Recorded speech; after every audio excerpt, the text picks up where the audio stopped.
ஆண்டவராகிய இயேசு கிறிஸ்துவின் இனிய நாமத்தில் உங்கள் ஒவ்வொருவருக்கும் எங்கள் அன்பின் வாழ்த்துக்களை தெரிவித்துக் கொள்கிறோம். இன்றைக்கும் இந்த வேதமே மனமகிழ்ச்சி மூலமாக உங்கள் ஒவ்வொருவரையும் உங்கள் வீடுகளில் சந்திப்பதில் எங்களுக்கு மிகுந்த மகிழ்ச்சி. இப்படி இந்த பேண்டமிக் டைமில் ஆரம்பித்த இந்த பைபிள் ஸ்டடி தொடர்ந்து நம்ம பண்ணிக்கொண்டே இருக்கிறோம். தொடர்ந்து நம்ம வேதத்தை தியானித்து கொண்டே இருக்கிறோம். கர்த்தர் சித்தமானால் தொடர்ந்து நம்ம வருகிற வாரங்கள்லையும் நம்ம சேர்ந்து நம்ம தியானிக்க போகிறோம். இன்றைக்கும் ஆண்டவர் ஒரு வித்தியாசமான டாபிக்ல நம்மளோடு இடைப்பட போகிறார். கடந்த வாரம் கூட உங்களுக்கு மிகுந்த பிரயோஜனமாக இருந்திருக்கும் நாங்கள் விசுவாசிக்கிறோம். இன்றைக்கும் அதே மாதிரி உங்களுக்கு மிகுந்த பிரயோஜனமாக இருக்கும் என்பதுல ஒரு சந்தேகமும் இல்லை. ஆமேன். கர்த்தருக்கு ஸ்தோத்திரம். தொடர்ந்து வேதத்தை தியானிப்பது நமக்கும் சந்தோஷமா இருக்குது, அதே வேளையில் எல்லாருக்கும் சந்தோஷமா இருக்கிறது. அதை அறிந்து கர்த்தருக்கு நன்றி செலுத்துகிறேன். இந்த ப்ரோக்ராம்கான தலைப்பை வைக்கும்போதே ஆண்டவர் நமக்கு கொடுத்த வார்த்தை வேதமே என் மன மகிழ்ச்சி.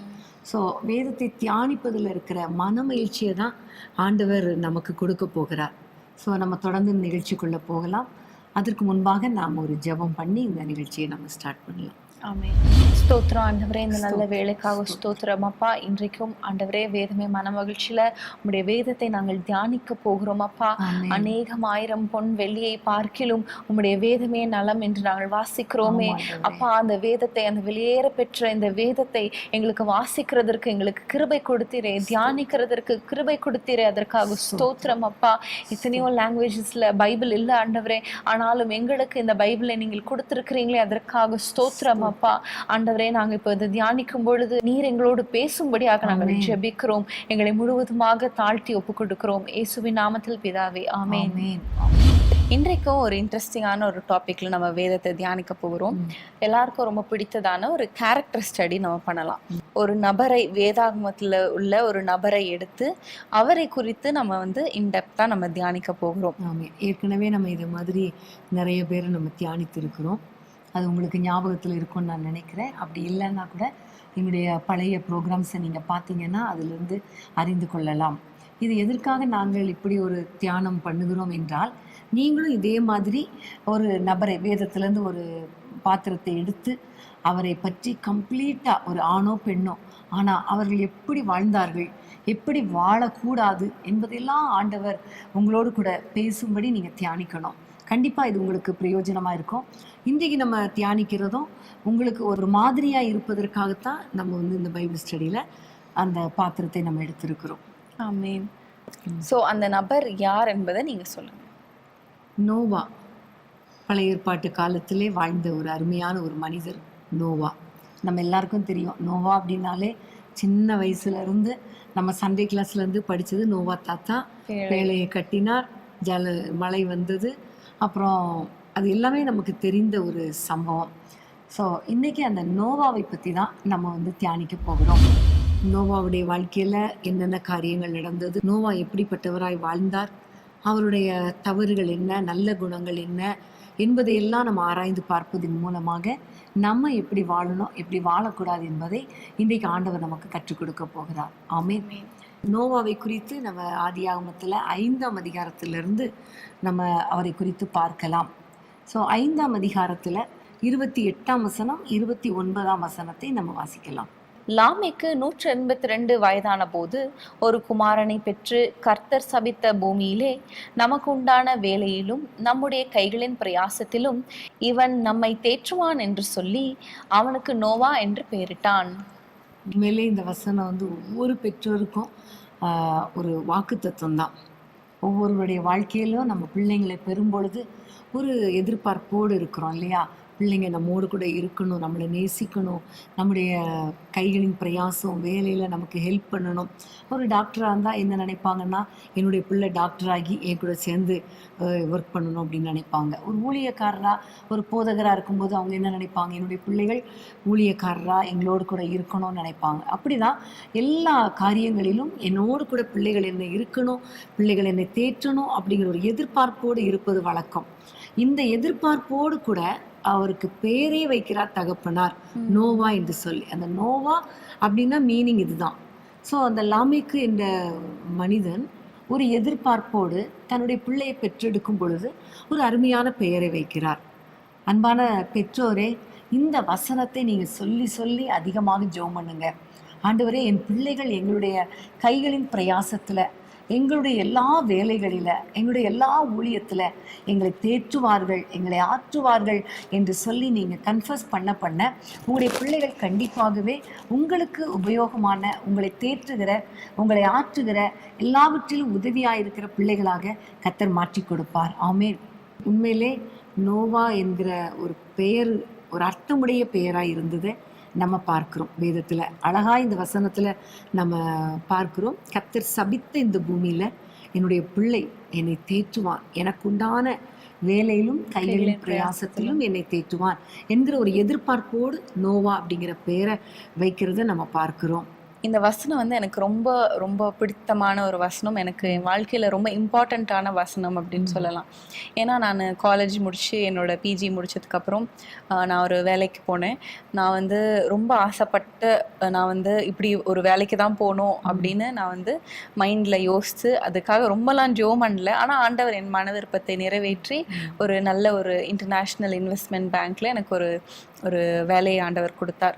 அப்படி தொடர்ந்து போய்கொண்டே இருக்கும்பொழுது ஒரு ஃபியூ மந்த்ஸ்க்கு அப்புறமாக எனக்கு மனசுக்குள்ள ரொம்ப ஒரு பாரமாகி கஷ்டமாகி எனக்கு என்னடா இப்படியே நம்மளுடைய லைஃப் இப்படியே போயிட்டே இருக்குதே, நம்மளால எதுவுமே செய்ய முடியலையே, ஊழியம் செய்ய முடியலையே.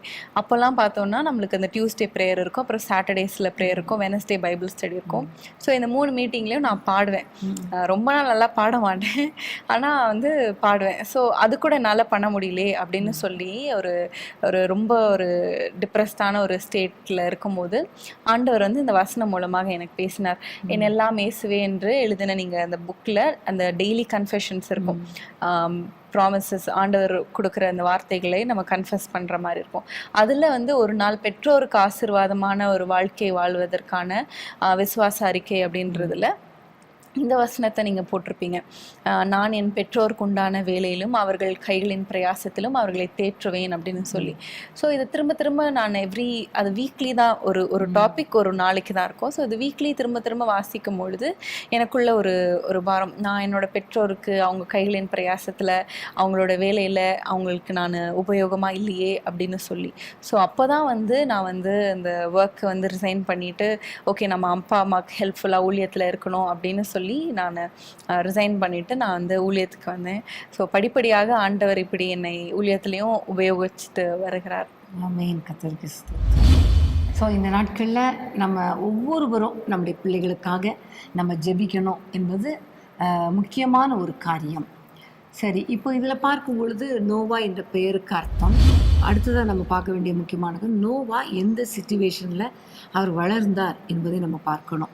அது பார்த்திங்கன்னா 6ஆம் அதிகாரத்தில் ரொம்ப அந்த மனுஷர்கள்லாம் எவ்வளோ பொல்லாதவர்களாக இருந்தார்கள் என்றெல்லாம் நம்ம பார்க்குறோம், ராட்சசர்கள் இருந்தார்கள் என்றெல்லாம் பார்க்கும் பொழுது 5ஆம் வசனம் ரொம்ப அழகாக அந்த சிச்சுவேஷனை சொல்லுகிறதை நம்ம பார்க்குறோம். வாசிக்கலாமா? 5ஆம் வசனம். மனுஷனுடைய அக்கிரமம் பூமியிலே பெருகினது என்றும் அவன் இருதயத்தின் நினைவுகளின் தோற்றமெல்லாம் நித்தமும் பொல்லாததே என்று கர்த்தர் கண்டு தாம் பூமியிலே மனுஷனை உண்டாக்கினதற்காக கர்த்தர் மனஸ்தாபப்பட்டார். அது அவர் இருதயத்துக்கு விசனமாய் இருந்தது. முதல்ல மனுஷனை உருவாக்கும் போது மனுஷன் தனிமையா இருப்பது தான் நல்லதில்லை என்று ஏற்ற துணை உருவாக்கினார். ஆனால் வர வர பார்க்கும் பொழுது மனுஷனை உண்டாக்குனதற்காகவே ஆண்டவர் விசனப்படுகிறதை பார்க்கிறோம். அந்த அளவுக்கு ஒரு பொல்லாத மனிதர்கள் வாழ்ந்த ஒரு சூழ்நிலை, அந்த சமுதாயம் வந்து ஒரு பொல்லாத மனிதர்களால் நிறைந்த ஒரு சமுதாயம். அவர்களையே அழிக்கணும்னு ஆண்டவர் நினைச்சார்னா அப்போ எவ்வளோ மோசமான மக்களாக இருந்திருப்பாங்க. ஆண்டவர் எவ்வளோ இரக்கமுடையவர், அன்புடையவர்.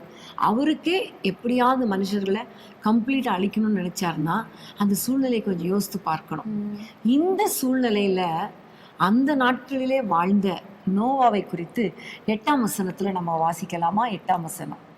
நோவாவுக்கோ கர்த்தருடைய கண்களில் கிருபை கிடைத்தது. ஆமேன். நோவாவுக்கு கர்த்தருடைய கண்களில் கிருபை கிடைத்தது. ஆமேன். இந்த உலகம் பொல்லாததா இருந்தாலும், உலக மனிதர்கள் பொல்லாதவர்களாய் இருந்தாலும் நோவாவுக்கு கர்த்தருடைய கண்களில் கிருபை கிடைத்தது என்று நம்ம இந்த வசனத்துல பார்க்கிறோம் இல்லையா? அப்போ இதுல இருந்து நம்ம புரிந்து கொள்ளணும், நோவாவுக்குள்ளே சம் ஸ்பெஷல் குவாலிட்டிஸ் இருந்ததை நம்ம உணர்ந்து கொள்ள முடிகிறது. ஆண்டவர் பார்க்கிறார். எல்லா மனிதர்களும் பொல்லாதவர்களாக இருக்கும் பொழுது அங்கே ஒரு தெரிந்தெடுக்கப்படுகிற விதமாக ஒரு ஸ்பெஷலாக ஆண்டவருடைய பார்வை ஒரு மனிதன் மேலே படுது. அதுதான் நோவா. அந்த நோவாவை பார்க்கிறார். அவன் ஒரு வித்தியாசமானவனாக இருக்கிறான். மற்றவர்களை விட ஒரு வேறு பிரிக்கப்பட்ட வாழ்க்கை வாழ்கிறவனாக இருந்த உடனே அவனுக்கு கர்த்தருடைய கண்களில் கிருபை கிடைக்கிறது. நோவாவுடைய குவாலிட்டிஸ் என்ன, அதை தான் நம்ம இப்போ பார்க்க போகிறோம். இன்றைக்கி நம்ம பார்க்க போகிற முக்கியமான காரியம் நோவாவுடைய கேரக்டர் என்ன. பிரியமானவர்களே, சூழ்நிலை எப்படிப்பட்டதாக இருந்தாலும், மனிதர்கள் எப்படிப்பட்டவர்களாய் இருந்தாலும் நமக்கு தேவை கர்த்தருடைய கிருபை. அப்போ ஆண்டவரை நம்ம நோக்கி பார்க்கும் பொழுது, அவருக்கு பிரியமான ஒரு வாழ்க்கை வாழும் பொழுது கண்டிப்பாக ஆண்டவர் கண்களில் நமக்கு கிருபை கிடைக்கும். ஸோ இன்றைக்கி நம்ம நோவாவுடைய கேரக்டரை ஆராய்ந்து பார்த்து அவருடைய குணாதிசயங்கள் என்ன, அவரில் காணப்பட்ட நல்ல குணங்கள் என்னன்னு பார்த்துட்டு அதே போல் நம்முடைய வாழ்க்கையிலையும் நாம் காணப்பட வேண்டும் என்று ஆண்டவரை நோக்கி ஜெபிக்க போகிறோம். நிச்சயமாகவே நமக்கும் ஒரு கிருபை கிடைக்கும். அந்த கிருபை கிடைத்ததன் விளைவு என்ன அப்படின்னு பார்க்கும் பொழுது, நோவா மாத்திரமல்ல, நோவாவுக்கு மட்டும்தான் கிருபை கிடைத்தது, ஆனால் அவன் நிமித்தம் அவன் சந்ததியே பாதுகாக்கப்பட்டது. நம்ம எல்லாருக்குமே தெரியும். ஜலப்பிரளயம் வந்த பொழுது ஆண்டவர் ஒரு பேழையை செய்ய சொன்னார். அந்த பேழைக்குள்ளே நோவாவை மாத்திரமல்ல, நோவாவுடைய குடும்பத்தினர் அத்தனை பேரையும் வைத்து கர்த்தர் பாதுகாத்தார். பிரியமானவர்களே, உங்க மேல கர்த்தருடைய கிருபை இருக்குமானால் உங்கள் நிமித்தம் உங்கள் குடும்பத்தையே கர்த்தர் பாதுகாப்பார். அப்ப நம்ம குடும்பம் பாதுகாக்கப்படணும்னா நம்ம எப்படி இருக்கணும், எப்படி வாழணும் என்பதை இன்னைக்கு நம்ம கற்றுக்கொள்ளலாமா? இதை பேசி கொண்டிருக்கும் போது ஒரு வசனம் ஞாபகத்துக்கு வருகிறது. மத்தேயு 24, 38, 39 வசனங்களை நம்ம வாசிக்கலாம். எப்படி எனில், ஜல பிரளயத்துக்கு முன்னான காலத்திலே நோவா பேழைக்குள் பிரவேசிக்கும் நாள் வரைக்கும் ஜனங்கள் புசித்தும் குடித்தும் பெண் கொண்டும் பெண் கொடுத்தும் ஜல பிரளயம் வந்து அனைவரையும் வாரி கொண்டு போகும் மட்டும் உணராதிருந்தார்கள். அப்படியே மனுஷகுமாரன் வருங்காலத்திலும் நடக்கும். இது நம்ம எவ்வளோ ரிலேட் பண்ண முடியுதுல இந்த காலத்துல. கண்டிப்பாக ஆண்டவருடைய வருகை சமீபமா இருக்கிறது என்பதுல ஒரு சந்தேகமும் இல்லை. ஏன்னா இப்போ நடக்கிற எல்லா காரியங்களும் புசித்து குடித்து இந்த வேர்ல்ட்லி லைஃப்க்கு அவங்க மக்கள் எல்லாரும் இம்பார்ட்டன்ஸ் கொடுக்கறத நம்ம பார்க்குறோம். இன்னைக்கு நம்ம வாழணும், இன்னைக்கு நம்ம ஜாலியாக இருக்கணும், இன்னைக்கு நம்ம என்ஜாய் பண்ணணுங்கிறது தான் அவங்களுடைய ஐடியா இருக்குது. தவிர ஆண்டவருக்காக வாழணும் அப்படிங்கிற ஒரு எண்ணமே இல்லாமல் வாழ்ந்து கொண்டு இருக்கிறாங்க.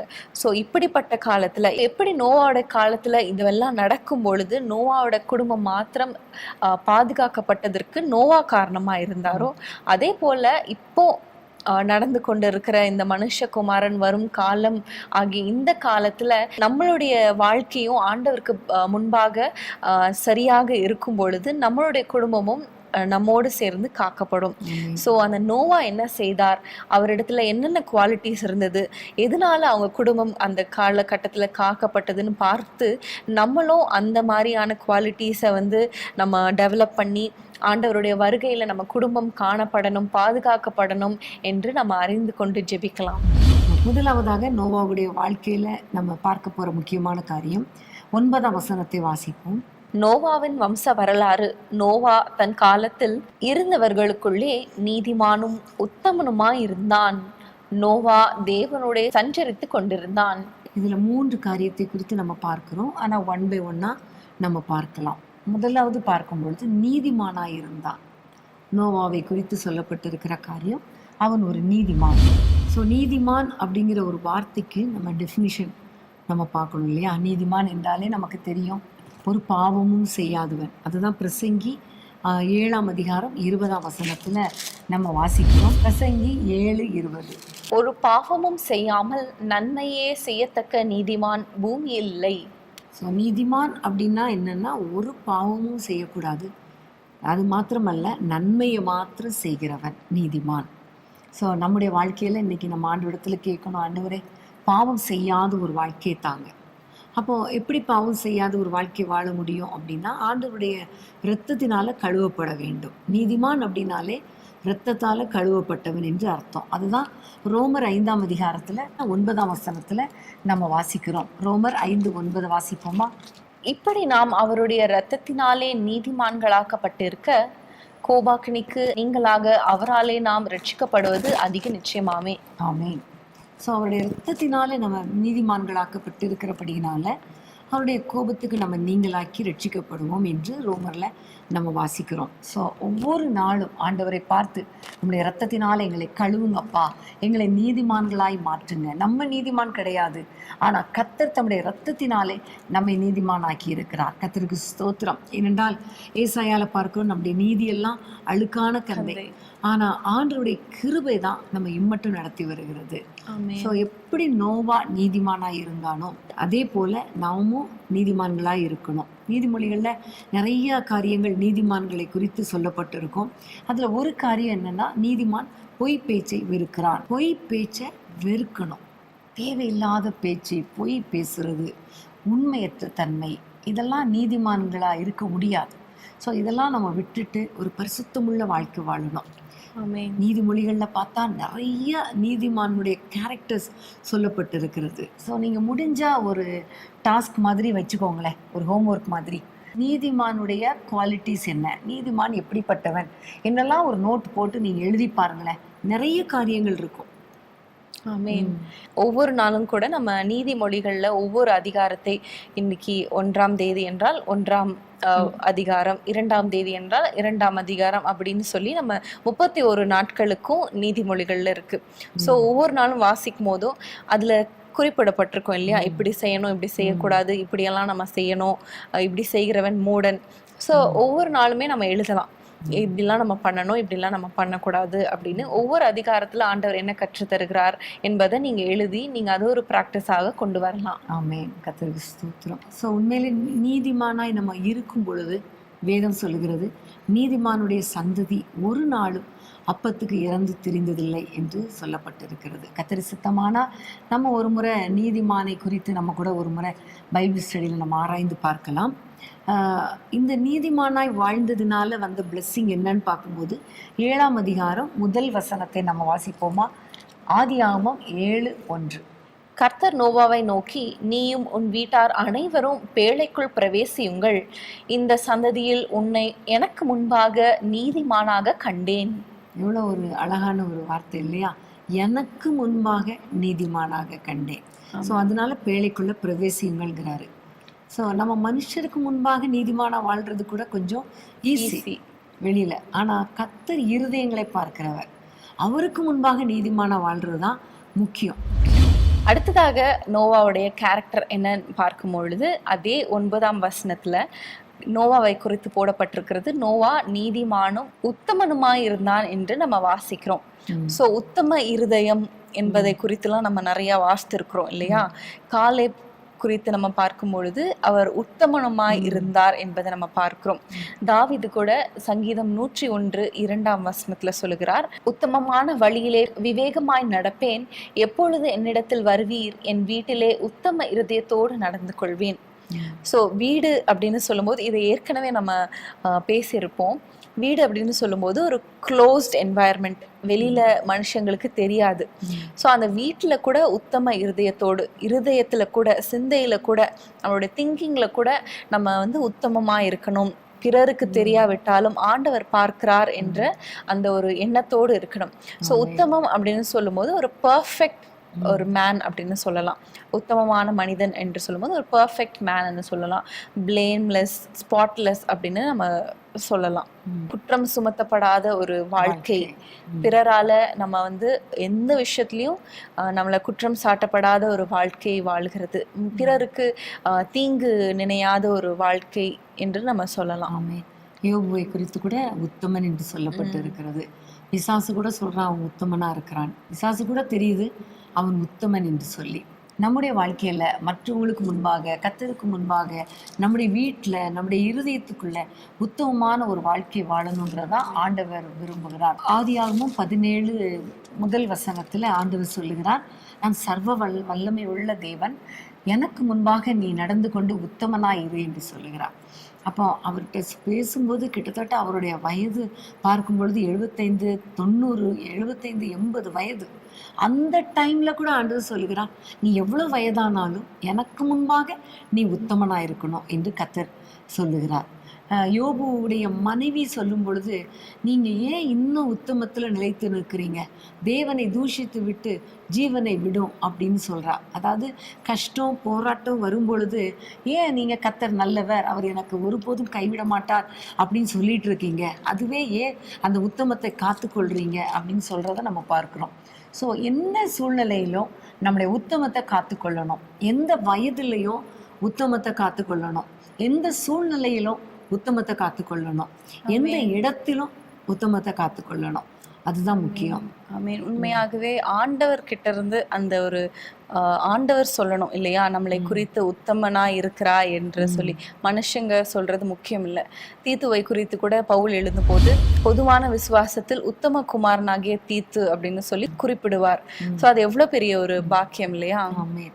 கர்த்தருக்கு ஸ்தோத்திரம். அது மாத்திரமல்ல, சங்கீதத்துல நம்ம பார்க்கிறோம், உத்தமமாய் நடக்கிறவர்களுக்கு நன்மையை வழங்காதிரார் என்று வேதத்திலே பார்க்கிறோம். ஆமென். ஒருவேளை உத்தமர்களுக்கு துன்பங்கள் போராட்டங்கள் அதிகம் வரலாம், நீதிமானுக்கும் உத்தமர்களுக்கும் போராட்டங்கள் வரலாம். ஆனா ஆண்டவர் அவை எல்லாவற்றிலும் நின்று அவர்களை விடுவிப்பார், நன்மைகளை வழங்குவார். ஆமென். எப்படி நோவா வாழ்க்கையில அவன் உத்தமனாய் இருந்ததுனால அவனும் அவனுடைய குடும்பத்தினரும் பாதுகாக்கப்பட்டார்களோ, அதே போல நம்முடைய வாழ்க்கையில நம்ம ஒரு உத்தமமான வாழ்க்கை வாழ்வாண்டவரே என்று அர்ப்பணிக்க வேண்டும். ஆமென்.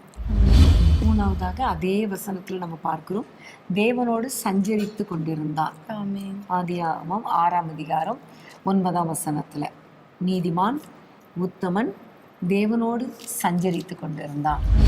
சஞ்சரித்து கொண்டிருந்தான் என்று சொல்லும் பொழுது இன்னொருத்தர் சஞ்சரித்து கொண்டிருப்பதும் நம்மளுக்கு நினைவுக்கு வருகிறது. அதாவது ஈனோக்.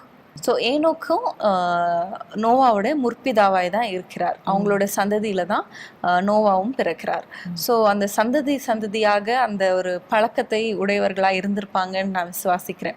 எப்படி வந்து லோவிசாலுக்குள் இருந்த அந்த விசுவாசம் தீமோத்தேக்குள்ள வந்ததோ, அதே அந்த பாட்டியாகிய லோவிசாலுக்குள்ள இருந்த விசுவாசம் தீமோத்தேக்கு எப்படி பாஸ் ஆனாச்சோ, அதே போல ஈனோக்கு கிட்ட இருந்த அந்த குவாலிட்டி வந்து நோவா கிட்ட வந்திருக்கோம் என்று நான் விசுவாசிக்கிறேன்.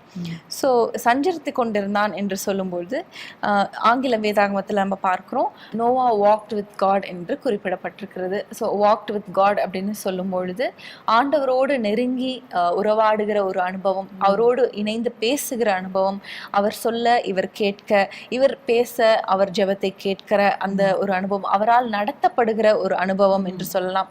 ஒவ்வொரு காரியத்திலும் நான் உனக்கு போதித்து நீ நடக்க வேண்டிய வழியை உனக்கு காட்டுவேன் என்று நம்ம சங்கீதத்துல வாசிக்கிறோம் இல்லையா. அந்த மாதிரியான ஒரு அனுபவத்தோடு நோவா வாழ்ந்து கொண்டிருப்பார் என்பதுல ஒரு சந்தேகமும் இல்லை. ஒவ்வொரு நாளும் ஒவ்வொரு காரியத்திலையும் ஆண்டவரிடத்துல விசாரித்து, ஆண்டவரிடத்துல கேட்டு, ஆண்டவரோடு உறவாடி, ஆண்டவரோடு பேசி, ஆண்டவரிடத்திலிருந்து வார்த்தையை பெற்றுக்கொண்டு நடக்கிற அனுபவம் தான் சஞ்சரித்து கொண்டிருப்பது. அதாவது ஜெப வாழ்க்கையை குறிக்கிறது. ஆண்டவரோடு கூட நெருங்கி வாழ்ந்து ஜெபிக்கிற அனுபவம். நான் உனக்கு போதித்துங்கிற வார்த்தையை சொல்லும் பொழுதே ஒரு வசனம் ஞாபகத்துக்கு வந்தது, வழி இதுவே இதிலே நடவுங்கள் என்கிற சத்தம் கேட்டது. ஸோ ஆண்டவர் கூட வந்தாதான் அவர் சொல்லுவார், இந்த வழியில போ, கோ லெஃப்ட் ஆர் ரைட் அப்படின்னு அவர் சொல்லி கொடுப்பார். அப்போ வலதுபுறமாவது இடதுபுறமாவது சாயும் போது அந்த வார்த்தை வரும் அப்படின்னு சொல்லப்பட்டிருக்கிறது. அப்போ ஆண்டவர் கூட நடக்கிற ஒரு அனுபவம். இதை நம்ம இன்னைக்கு ஆண்டவரிடத்துல கேட்கணும். நீங்க ஆண்டவரை, நான் உங்களோட நடக்கணும், நீங்க என் கூட இருக்கணும். இது ஜெப வாழ்க்கையும் குறிக்கிறது. தேவ பிரசன்னத்தை காத்து கொள்கிறதையும் நம்ம பார்க்கலாம். தேவனுடைய பிரசன்னத்திலேயே இருக்கிற ஒரு அனுபவம். ஆமென். நீங்க கடந்த நாட்கள்ல ஜூம் மீட்டிங்ல கூட சொல்லும் பொழுது ஆண்டவருடைய சித்தமும் நம்முடைய வாழ்க்கை, ஆண்டவருடைய சித்தம் நம்முடைய வாழ்க்கை, நம்முடைய சித்தம் எல்லாம் ஒரே லைன்ல இருக்கணும், in line with God's plan and will அப்படின்னு சொன்னீங்க. ஸோ ஆண்டவருடைய சித்தத்தின்படி நம்ம நடக்கும்போது, ஆண்டவருக்கு விருப்பமான காரியங்களை நம்ம செய்யும் பொழுது அது ஆண்டவரோடு நடக்கிறதற்கு ஒப்பா இருக்கிறது. பிரியமானவர்களே, நீங்க இன்றைக்கு ஆண்டவரிடத்துல கேளுங்க, அப்பா நான் உங்களோடு நடக்கணும். காலையில எழும்பின உடனே ஏசப்பா அப்படிங்கிற சத்தத்தோடு நம்ம எழுமணும், அவரை துதிக்கணும். படுக்கும்போது ஆண்டவரே நான் படுக்கிறேன் அப்படின்னு சொல்லிட்டு படுக்கிற ஒரு அனுபவம், அவரோடு கூட சஞ்சரிக்கிற அனுபவம். இப்போ நம்ம 2 பேரும் வீட்டில் இருக்கிறோம், அப்போ நம்ம 2 பேரும் அடிக்கடி நம்ம பேசிட்டு இருப்போம். அதே மாதிரி தான் ஆண்டவர் நம்மோடு வாசம் பண்ணும் பொழுது நம்ம அவரோடு பேசுகிற ஒரு அனுபவம். இது கண்டிப்பா நம்ம எல்லாருக்கும் தேவை. அதனால இன்னைக்கு நம்ம ஆண்டவரிடத்துல கேட்கணும், நோவாவை போல நீதிமானா இருக்கணும்ப்பா, உத்தமனா இருக்கணும், உம்மோடு கூட சஞ்சரிக்கிற அனுபவத்தை தாங்கன்னு கேட்கும்போது கர்த்தர் கண்டிப்பா நமக்கு அப்படிப்பட்ட அனுபவங்களை கர்த்தர் கொடுப்பார். ஆமென். சின்ன சின்ன விஷயத்துல கூட ஆண்டவரே இதை நம்ம செய்யலாமா, இது செய்யக்கூடாதா, இது சரி வருமா அப்படின்னா ஆண்டவர் கண்டிப்பாக நம்மளுக்கு உணர்த்துவார். இந்த ஒரு அவருடைய சமாதானத்தின் மூலமாக அவருடைய சித்தத்தை வெளிப்படுத்துகிற தேவன் அவர். அப்பா அடிக்கடி சொல்லுவாங்க, ஒரு பெண் வாங்கணும்னா கூட நான் ஆண்டவரிடத்துல கேட்டு வாங்குவேன் அப்படின்னு சொல்லி. உண்மையாகவே அதுதான் ஆண்டவரோடு நடக்கிற அனுபவம் என்று நான் நம்புறேன்.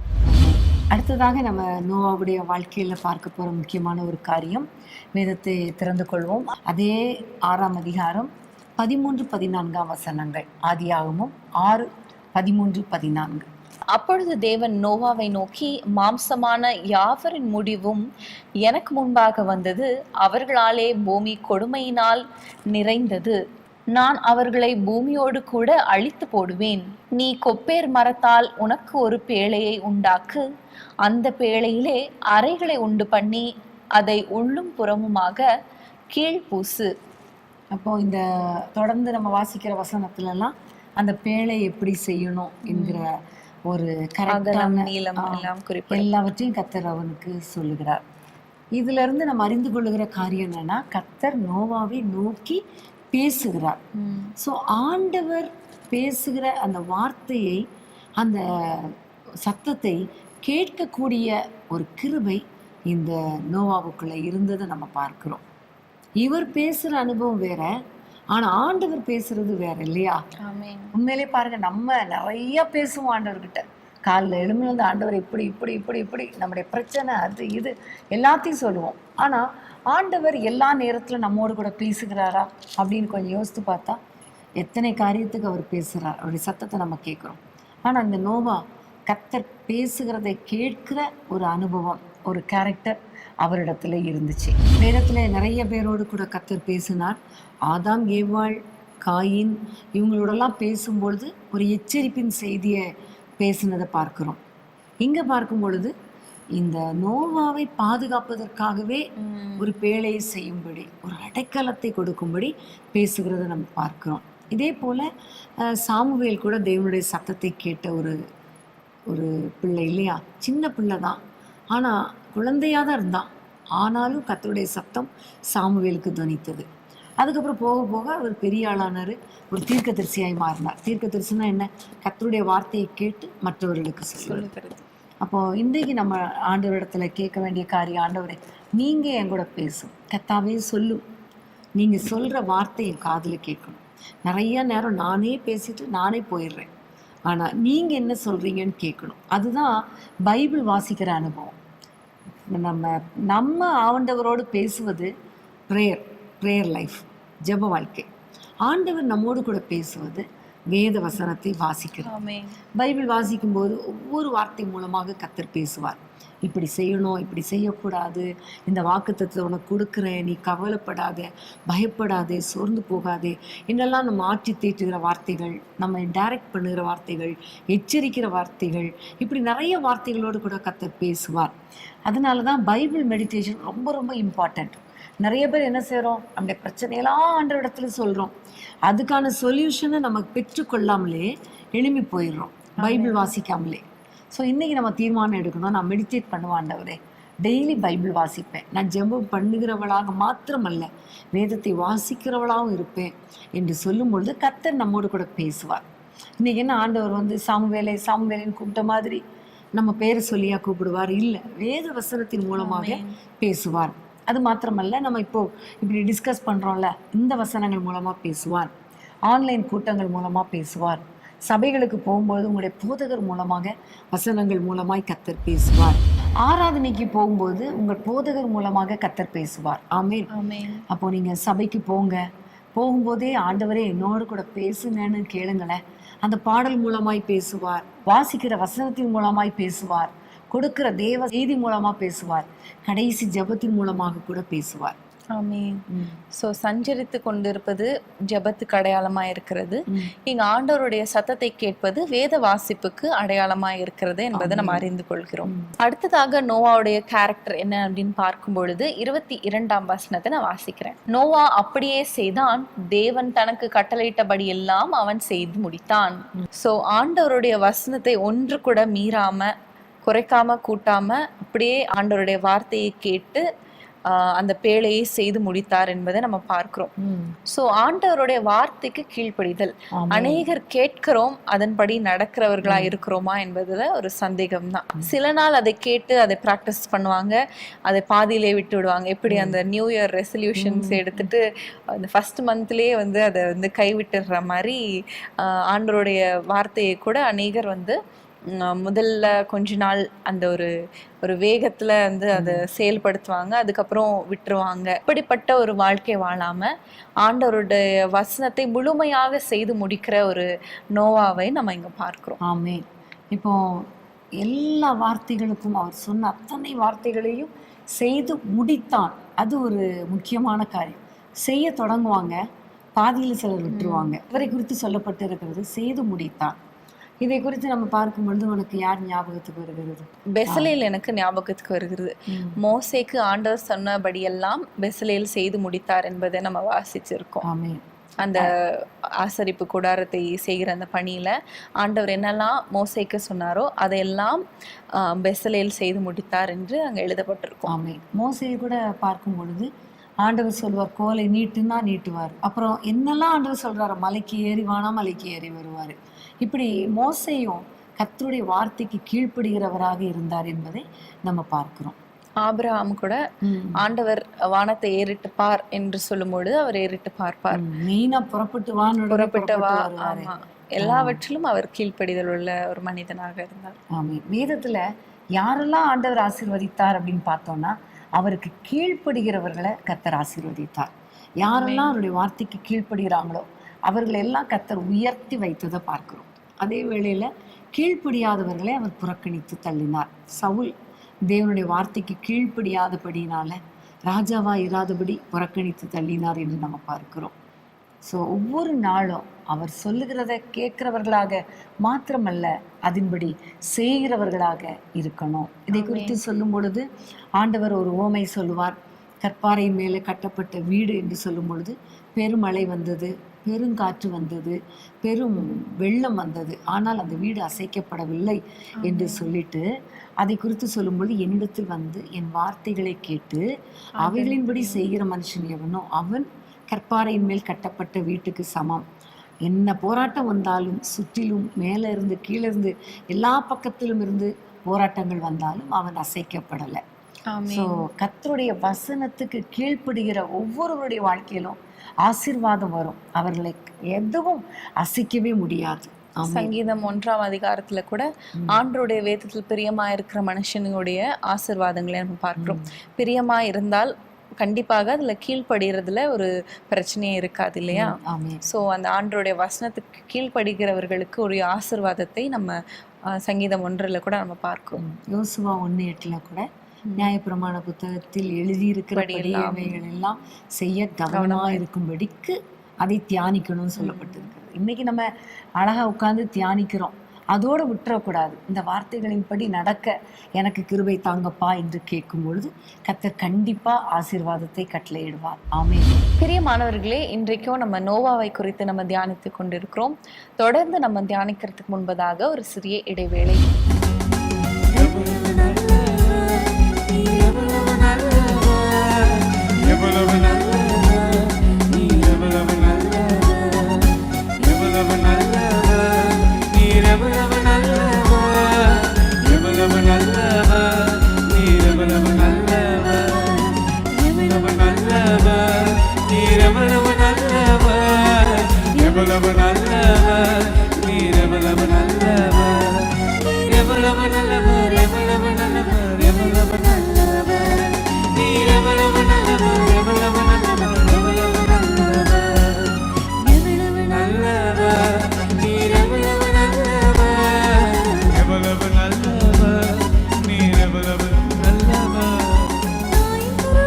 உருவாக்கினவரே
ஆண்டவர் அம்மாவுக்கு கொடுத்த பாடல். ஹல்லேலூயா.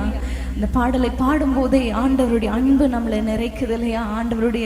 அவருடைய அன்பு நம்மளை நினைத்து பார்க்கும் பொழுது எவ்வளவு பெரிய தேவன் இல்லையா? எவ்வளவு அன்பான தேவன், நம் பாவம் தீர்த்த தேவன், நம்மளுடைய நோயை குணமாக்கின பரிகாரியாய் இருந்தார். இந்த கொள்ளை நோய் காலத்துல எவ்வளவு நன்மையாய் ஆண்டவர் நம்மளுக்கு பாதுகாப்பை கொடுத்தார் இல்லையா?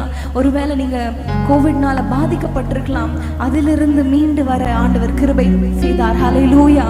அவர் நம்மோடு இருக்கிற தேவனாய் இருக்கிறார், நம்மை காத்த எபினேசராய் இருக்கிறார், இம்மட்டும் நடத்தின எபினேசராய் இருக்கிறார். திரும்ப இந்த பாடலை நம்ம பாட போறோம். சந்தோஷமாக கரங்களை தட்டி எங்களோடு சேர்ந்து ஆண்டவருடைய அன்பை உணர்ந்து, ஆண்டவரே நீர் எவ்வளவு நல்லவராய் இருக்கிறீரப்பா என்று சொல்லி பாடுவோமா? எவ்வளவு நல்லவர் நீர், எவ்வளவு நல்லவர், எவ்வளவு நல்லவர் நீர், எவ்வளவு நல்லவர், எவ்வளவு நல்லவர் நீர், எவ்வளவு நல்லவர், எவ்வளவு நல்லவர் நீர், எவ்வளவு நல்லவர், நீர் எவ்வளவு நல்லவர், எவ்வளவு நல்லவர், எவ்வளவு நல்லவர் நீர், எவ்வளவு நல்லவர், எவ்வளவு நல்லவர், எவ்வளவு நல்லவர். என்னோடு இருக்கும் இம்மானுவேலே எவ்வளவு நல்லவர், இம்மட்டும் காத்த எபினேசரே நீ எவ்வளவு நல்லவர். என் பெயரை ஜீவ புத்தகத்தில் எழுதினீரே நீ நல்லவர், அழிவிலிருந்து மீட்டவரே நீ நல்லவர். என்னோடு இருக்கும் இம்மானுவேலே எவ்வளவு நல்லவர், இம்மட்டும் காத்த எபினேசரே நீ எவ்வளவு நல்லவர். என் பெயரை ஜீவ புத்தகத்தில் எழுதினீரே நீ நல்லவர், சிவனை அழிவிலிருந்து மீட்டவரே நீ நல்லவர். எவ்வளவு நல்லவர் நீர், எவ்வளவு நல்லவர், எவ்வளவு நல்லவர் நீர், எவ்வளவு நல்லவர், எவ்வளவு நல்லவர் நீர், எவ்வளவு நல்லவர், எவ்வளவு நல்லவர் நீர், எவ்வளவு நல்லவர், நீர் எவ்வளவு நல்லவர், எவ்வளவு நல்லவர், எவ்வளவு நல்லவர் நீர், எவ்வளவு நல்லவர், எவ்வளவு நல்லவர், எவ்வளவு நல்லவர் நீர், எவ்வளவு நல்லவர், எவ்வளவு நல்லவர், எவ்வளவு நல்லவர் நீர், எவ்வளவு நல்லவர், எவ்வளவு நல்லவர் நீர், எவ்வளவு நல்லவர். பிரியமானவர்களே, மீண்டும் வேதமே மன மகிழ்ச்சியில உங்களை வரவேற்கிறோம். இன்றைக்கும் நம்ம நோவாவை குறித்து நம்ம தியானித்து கொண்டிருக்கிறோம் இல்லையா? தொடர்ந்து நம்ம தியானிக்கலாமா? அடுத்ததாக நம்ம நோவாவுடைய வாழ்க்கையில நம்ம பார்க்கிற ஒரு முக்கியமான கேரக்டர் எபிரேயர் 11ஆம் அதிகாரம் 7ஆம் வசனத்தை வாசிக்க கேட்போம். எபிரேயர் 11:7. விசுவாசத்தினாலே நோவா தற்காலத்திலே காணாதவைகளை குறித்து தேவ எச்சரிப்பு பெற்று பயபக்தி உள்ளவனாகி தன் குடும்பத்தை ரட்சிப்பதற்கு பேழையை உண்டு பண்ணினான். அதனாலே அவன் உலகம் ஆக்கினைக்கு உள்ளானதென்று தீர்த்து விசுவாசத்தினால் உண்டாகும் நீதிக்கு சுதந்திரவாளியானான். பிரியமானவர்களே, இங்க நம்ம நோவாவை குறித்து பார்க்கிறோம். விசுவாசத்தினாலே நோவாவுடைய வாழ்க்கையில காணப்பட்ட மற்றொரு காரியம் விசுவாசம். ஆமேன். இந்த வசனத்தை பாருங்களேன். தற்காலத்தில் காணாதவைகளை குறித்து தேவ எச்சரிப்பு பெற்று, அதாவது இப்போ இல்லை, ஜலப்பிரளயம் வரும், நான் மக்களை அழிப்பேன், மழை வரும் என்று சொல்லும் பொழுது அது வரைக்கும் மழை வரல. வேத ஆராய்ச்சியாளர்கள் சொல்றாங்க, அது வரைக்கும் மழை வரல, மழைனா என்னன்னே தெரியாது, ஜலப்பிரளயம்னா என்னன்னே தெரியாது. அப்படிப்பட்ட சூழ்நிலை அவர் அது வரைக்கும் பார்க்கல. ஆனால் தேவ எச்சரிப்பு பெற்ற பொழுது அதற்கு கீழ்ப்படிவதற்கு தவறவில்லை. அது ஒரு விசுவாசம்.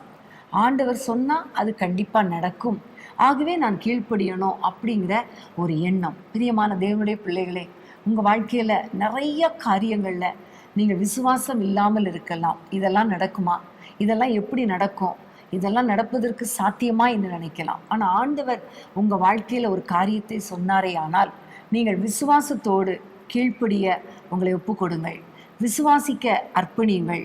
நீங்கள் விசுவாசிக்கிற காரியங்கள் உங்க வாழ்க்கையில நடக்கும். ஆமேன். வேதத்திலே நம்ம பார்க்கிறோம், கர்த்தராகிய இயேசு கிறிஸ்துவை விசுவாசி, அப்பொழுது நீயும் உன் வீட்டார் அனைவரும் ரட்சிக்கப்படுவீர்கள் என்று வேதத்திலே அப்போஸ்தலர் நடபடிகள்ல நம்ம பார்க்கிறோம். பவுல் சொல்லுகிறார். பிரியமானவர்களே, நோவா எப்படி ஆண்டவரை விசுவாசித்தானோ அதனால முழு குடும்பமும் பாதுகாக்கப்பட்டதோ அதே போலதான் இந்த நாட்கள்ல ஆண்டவரை விசுவாசிக்கணும், அவருடைய வார்த்தைகளை விசுவாசிக்கணும், அவர் என்ன சொல்லுகிறாரோ அதுக்கு கீழ்ப்படியணும். விசுவாசத்தோடு கீழ்ப்படியும் பொழுது கண்டிப்பா கர்த்தர் நம்மை குடும்பத்தை பாதுகாப்பார். நம் ஒருவர் நிமித்தம் நம்முடைய முழு குடும்பமே பாதுகாக்கப்படும். விசுவாசத்தோடு கூட நம்ம வாழ வேண்டியது ரொம்ப அவசியமா இருக்கிறது. எபிரேயர் 11ஆம் அதிகாரம் முழுவதுமே பார்க்கும் பொழுது விசுவாசிகளின் பட்டியலை நம்ம சொல்லலாம். ஒவ்வொருவரும் விசுவாசத்தினால ஆசீர்வாதங்களை பெற்றுக்கொண்டார்கள். ஸோ இன்னைக்கு நம்ம விசுவாசத்தோடு கூட ஆண்டவரை நோக்கி பார்க்கும் பொழுது கர்த்தர் நமக்கு ரட்சிப்பை கொடுப்பார், சுகத்தை கொடுப்பார், பாதுகாப்பை கொடுப்பார், அற்புதங்களை செய்வார். விசுவாசிக்கிற நம்முடைய வாழ்க்கையில கர்த்தர் பெரிய காரியங்களை செய்வார். அன்றைக்கு லாசரு கூட மரித்து போன பொழுது ஆண்டவர் சொல்லுகிறார், நீ விசுவாசித்தால் தேவ மகிமையை காண்பாய். அப்படியே விசுவாசிக்கும் பொழுது அந்த உயிரோடு கூட எழுப்பப்பட்டதை நம்ம பார்க்கிறோம். சாராளை குறித்து கூட நம்ம வாசிக்கும் பொழுது சாராவுடைய கற்பம் செத்து போயிருந்தும் அதை எண்ணாம விசுவாசத்தினாலே பிள்ளை பெறுவதற்கு அவங்க பலன் அடைந்தாங்க என்ற வசனம் ஞாபகத்துக்கு இருக்கிறது. ஸோ சூழ்நிலைகள்லாம் எதிர்மறையா இருந்தாலும் விசுவாசிக்கிறவனுக்கு எல்லாம் கூடும் என்ற வசனத்தின்படி உங்க வாழ்க்கையில என்ன காரியங்கள் எதிர்மறையா இருந்தாலும், மூழ்கி போன நிலைமையில இருந்தாலும், நீங்க எழுதின பாட்டு போல முடியாத காரியமா இருந்தாலும், மூழ்கின நிலையில் இருந்தாலும், இருளான பாதையில் இருந்தாலும், பாலைவனமா இருந்தாலும், முடியாத ஒரு சூழ்நிலையா இருந்தாலும் ஆண்டவரால எல்லாம் கூடும். ஆமென். கர்த்தருக்கு ஸ்தோத்திரம். ஸோ விசுவாசிக்கும் பொழுது கர்த்தர் பெரிய காரியங்களை செய்வார். உங்க வாழ்க்கையில இதுவரைக்கும் நீங்க காணாமல் இருக்கலாம், ஆனால் விசுவாசத்தோடு இருக்கும் பொழுது நிச்சயமா அதை பெற்றுக்கொள்வீர்கள். நாம் காணாததை நம்பினோமாகில் அது வருகிறதுக்கு பொறுமையோட காத்திருப்போம் என்று வசனத்துல பார்க்கிறோம். ஸோ விசுவாசிங்க, கர்த்தருடைய ஆசீர்வாதத்தை நம்ம பெற்றுக்கொள்ள முடியும். அடுத்ததாக நோவாவை குறித்து நம்ம பார்க்கும் பொழுது புதிய ஏற்பாட்டில் நோவாவை குறித்து குறிப்பிடப்படும் பொழுது 2 பேதுரு 2ஆம் அதிகாரம் 5ஆம் வசனத்துல நம்ம நோவாவை குறித்து நம்ம வாசிக்கிறோம். அந்த வசனத்தை வாசிக்கலாம். பூர்வ உலகத்தையும் தப்ப விடாமல் நீதியை பிரசங்கித்தவனாகிய நோவா முதலான 8 பேரை காப்பாற்றி அவபக்தி உள்ளவர்கள் நிறைந்த உலகத்தின் மேல் ஜலப்பிரளயத்தை வர பண்ணி. ஸோ இங்க நோவா என்ன செய்தார் என்பதை கிளியராக அங்க போட்டிருக்கு. பிரசங்கித்தனாகிய நோவா என்று பார்க்கிறோம். ஸோ நோவாவுடைய வாழ்க்கையை நம்ம ஆதியாகமம் 6:7 வாசிக்கும் பொழுது ஆண்டவர் சொல்லுவாரு, இந்த உலகத்துல பாவம் நிறைந்துருச்சு, ரொம்ப அக்கிரமம் செய்றாங்க, ஸோ உன்னையும் உன்னோட குடும்பத்தையும் நான் காப்பாற்றணும்னு சொல்லி ஆண்டவர் சொல்லி ஒரு பேழையை செய் என்று நோவாவிற்கு ஆண்டவர் கட்டளையிடுவார். ஆனா நோவா செய்ததை இங்க நம்ம வாசிக்கிறோம். ஆண்டவர் நோவா இடத்துல போய் நீ ஜனங்களுக்கு பிரசங்கி அப்படின்னு சொல்லல. மனிதர்களை எப்படி யோனாவுக்கு நினிவேல போய் பிரசங்கி அப்படின்னு சொன்னது போல, அருவி அப்படின்னு சொன்னது போல சொல்லல. ஆனா நோவாக்குள்ள ஆட்டோமேட்டிக்கா அந்த ஆத்தும பாரம், மக்கள் எல்லாம் அழிய போறாங்களே அப்படின்னு சொல்லி அவருக்கு அந்த பாரம் ஏற்பட்டு அவர் போய் பிரசங்கிக்கிறத நம்ம இங்க வாசிக்கிறோம். நீதியை பிரசங்கித்தவனாகிய நோவா என்று நம்ம பார்க்கிறோம். அவ்வளோ பெரிய பேழைய கட்டிட்டு இருக்கும்போது எல்லாரும் கேட்டிருப்பாங்க, நோவா என்ன செய்யறன்ட்டு. அப்போ அவர் கண்டிப்பா சொல்லியிருப்பாரு, ஜலப்பிரளயம் வரப்போகுது, சீக்கிரம் வரப்போகுது, அழிஞ்சு போயிடுவோம், நீங்க ஆண்டவரை ஏற்றுக்கொள்ளுங்க, அப்போ உங்களையும் காப்பாற்றுவார்னு சொல்லியிருப்பார். ஆனால் அவங்களாம் என்ன சொல்லியிருப்பாங்க, பைத்தியக்கார மாதிரி பேசுறியடா, இது வரைக்கும் மழையே பார்த்ததில்லை அப்படிங்கிற மாதிரி சொல்லியிருப்பாங்க இல்லையா. இன்றைக்கும் ஆண்டவர் வரப்போகிறார், ஆண்டவர் நம்மளை அழைச்சிட்டு போகிறார் என்று சொல்லுகிற அந்த பிரசங்கம் மற்றவங்களுக்கு பைத்தியக்காரத்தனமாக தான் இருக்குது. ஆண்டவர் வருவாரா, அவர் எப்போ வருவார், அவர் அந்த நாட்கள்லேருந்தே சொல்கிறாரு. சில பாட்டிமார் சொல்லுவாங்க, நான் சின்ன பிள்ளையா இருக்கும் போதே ஏசுராஜா வருவார், இன்னும் கொஞ்சம் காலம்தான் சொல்லுவாங்க, ஆனால் அவர் வரவே இல்லைன்னு சொல்லி ரொம்ப ஈஸியாக சொல்லிட்டு போயிடுவாங்க. ஆனால் நமக்கு தெரியும் அவர் ஒரு நாள் வரப்போகிறார் அப்படிங்கிறதுனால அவருடைய அந்த பரலோகத்துக்கு போக வேண்டிய அந்த நற்செய்தியை மக்களுக்கு நம்ம சொல்லணும், எச்சரிப்பின் செய்தியும் நம்ம சொல்லணும். எப்படி நோவா நீதியை பிரசங்கித்தாரோ அதே போல நம்ம பிரசங்கிக்கிறவர்களாக, நீ சொன்னது போல ஆத்தும பாரத்தோடு மக்களுக்காக ஜெபம் பண்ணணும், அதே வேளையில நீதியை பிரசங்கிக்கிறவர்களாக நம்ம மாறணும். அடுத்ததாக நோவா என்ன செய்தார் என்று பார்க்கும் பொழுது ஜலம் வந்தது, 40 நாட்கள் இருந்தது, 150 நாட்கள் ஜலம் பூமியில இருந்தது என்றெல்லாம் வாசிக்கிறோம். அதுக்கப்புறம் அராரத் மலையில அந்த பேழை வந்து அங்க போய் தங்கிற்று. அதுக்கப்புறம் ஒரு ஒரு அந்த காகத்தை அனுப்புகிறார், புறாவை அனுப்புகிறார். எல்லாம் முடிந்ததுக்கப்புறம் தண்ணீர் எல்லாம் வற்றி விட்டது என்று அவங்களுக்கு தெரிந்ததுக்கப்புறம் அவங்க வெளியில வராங்க, பேழைக்குள்ள இருந்து வெளியில வராங்க. வெளியில வந்ததுக்கப்புறம் நோவா செய்த முதல் காரியம் ஆண்டவருக்கு பலியிடுகிறார். அதை தான் நம்ம 8ஆம் அதிகாரம் 20ஆம் வசனத்துல வாசிக்கிறோம். அப்பொழுது நோவா கர்த்தருக்கு ஒரு பலிபீடம் கட்டி சுத்தமான சகல மிருகங்களிலும் சுத்தமான சகல பறவைகளிலும் சிலவற்றை தெரிந்து கொண்டு அவைகளை பலிபீடத்தின் மேல் தகன பலிகளாக பலியிட்டான். ஸோ ஆண்டவருக்கு நன்றி செலுத்துகிற ஒரு மனிதனாக காணப்பட்டார். பலிபீடம் என்று சொல்லும் பொழுது ஆண்டவருக்கு நன்றி செலுத்துகிறதை குறிக்கிறது.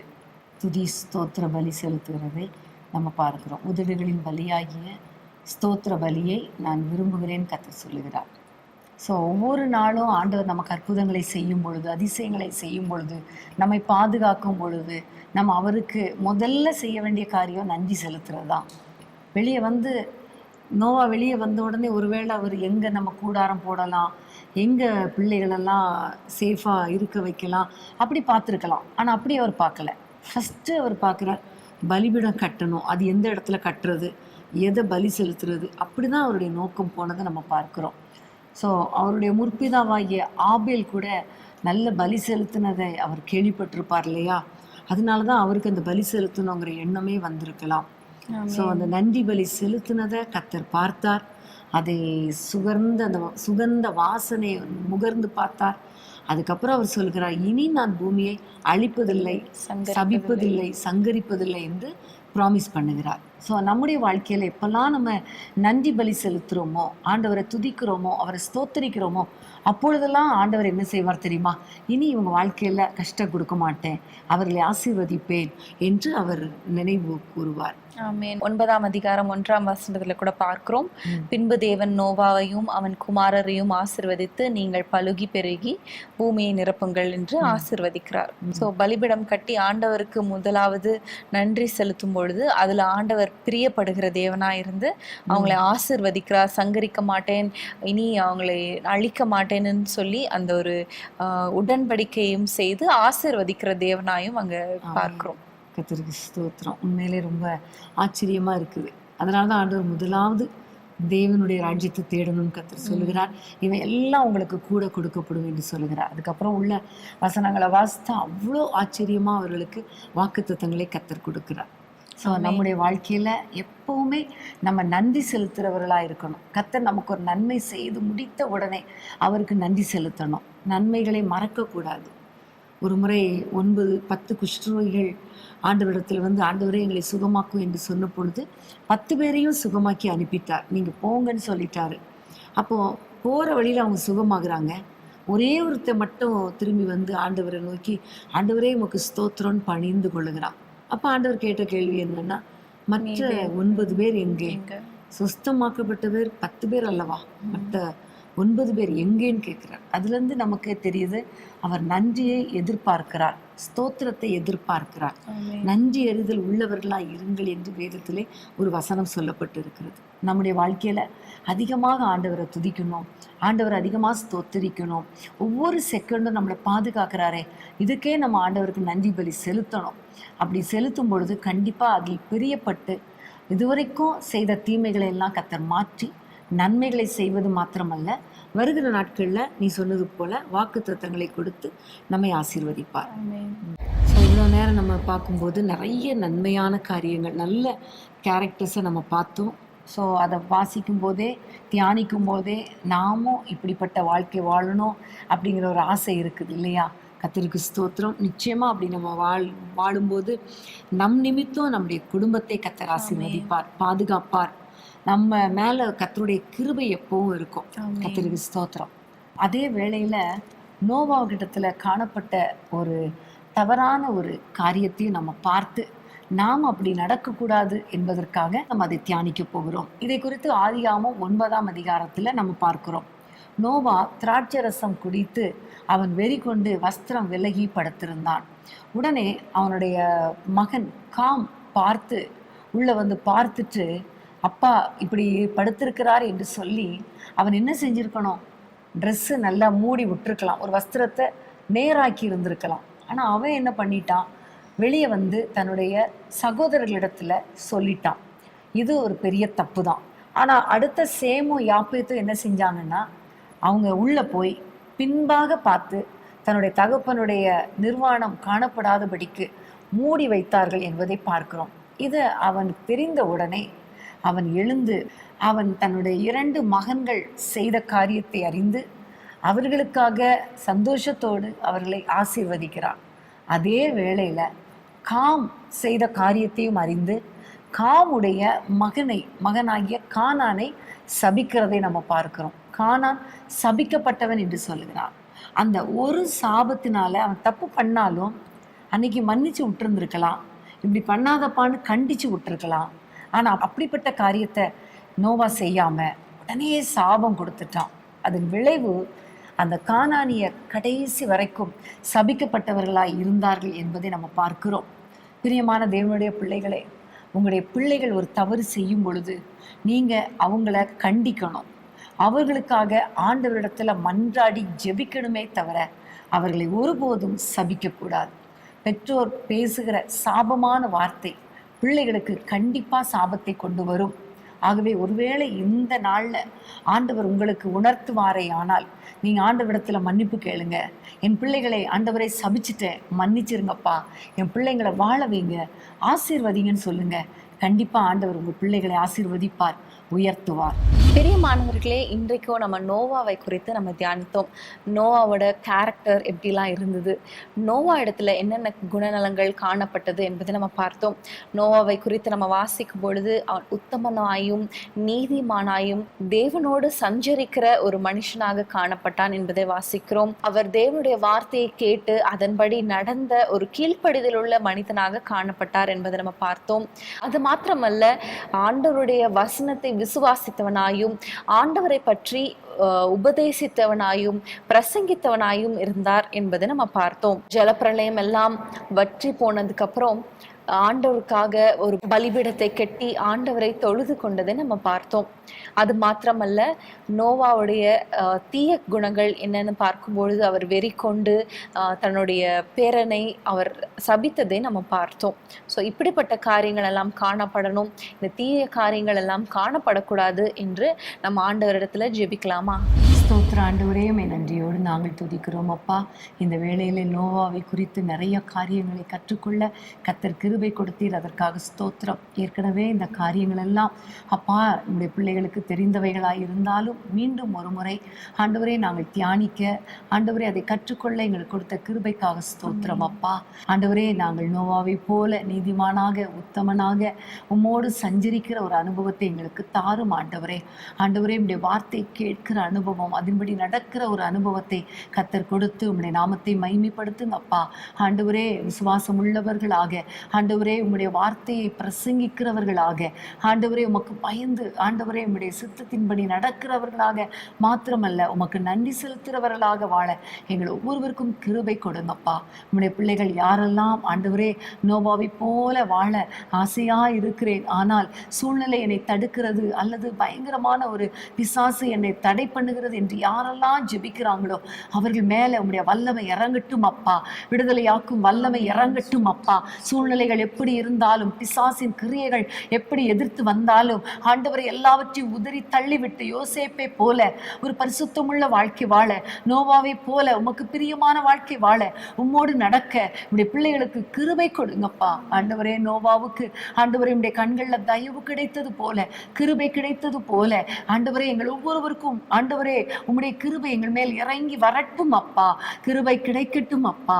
நோவாவையும் அவன் குடும்பத்தினரையும் பேழைக்குள் வைத்து நீர் பாதுகாத்தது போல எங்கள் ஒவ்வொருவருடைய குடும்பங்களையும் கர்த்தர் பாதுகாத்துக் கொள்வீராக. பொல்லாத மனிதர்களுக்கும் பொல்லாத விபத்துகளுக்கும் போராட்டங்களுக்கும் ஆண்டவரே வியாதிகளுக்கும் ஆபத்துகளுக்கும் எங்கள் குடும்பங்களை விலக்கி பாதுகாத்து கொள்ளுங்கப்பா. ஒரு மனிதன் நிமித்தம் முழு குடும்பமே ஆசீர்வதிக்கப்பட முடியுமானால் அப்பா, எங்கள் நிமித்தம் எங்கள் குடும்பங்கள் ஆசீர்வதிக்கப்பட முடியுமே அப்பா. அதற்காக உமக்கு ஸ்தோத்திரம் கர்த்தாவே. அப்படி நீங்க ஆசீர்வதிப்பீராக, பாதுகாத்துக் கொள்வீராக, வழி நடத்துவீராக நாங்கள் ஜெபிக்கிறோம். அதே வேளையிலே கர்த்தாவே, ஒரு மனிதனுடைய சாபமான வார்த்தையின் நிமித்தம் ஆண்டவரே முழு சந்ததி ஆண்டவரே ஆசீர்வாதத்தை இழந்து போய் விட்டதப்பா, சாபத்துக்குள்ளாகி விட்டதப்பா. அதே போல அப்பா, எங்களுடைய வாயின் வார்த்தைகள்ல நாங்கள் கவனமாய் இருக்கும்படி எங்களுக்கு கிருபை தாங்கப்பா. தேவையில்லாத வார்த்தைகள், சாபமான வார்த்தைகள், பிள்ளைகளை சபிக்கிற வார்த்தைகள், குடும்பத்தினரை சபிக்கிற வார்த்தைகள் வேண்டாம் ஆண்டவரே. யாரெல்லாம் எங்களை சபிக்கிறாங்களோ, எங்களை வேதனைப்படுத்துறாங்களோ, எங்களை நிந்திக்கிறாங்களோ, அவர்களை ஆசீர்வதிக்கிற வார்த்தைகளை மாத்திரம் எங்கள் நாவிலிருந்து வரட்டும் அப்பா. அப்படிப்பட்ட கிருபையை கொடுங்கப்பா. ஒருவேளை யாராவது தங்கள் பிள்ளைகளை ஆண்டவரை சபித்ததினால பிள்ளைகள் சாபத்துக்குள்ளாகி இருந்தால் இப்பொழுது உடைய வல்லமை இறங்கட்டும். அந்த சாப கட்டுகள் முறிக்கப்படுவதாக. இயேசுவின் நாமத்தில் விடுதலை உண்டாகட்டும், ஆசீர்வாதம் உண்டாகட்டும் என்று நாங்கள் ஜெபிக்கிறோம் அப்பா. நீங்கள் பலுகி பெருகி பூமியை நிரப்புங்கள் என்று சொன்னீரப்பா. அப்படியே உடைய பிள்ளைகளின் குடும்பங்கள் பெருகட்டும் அப்பா.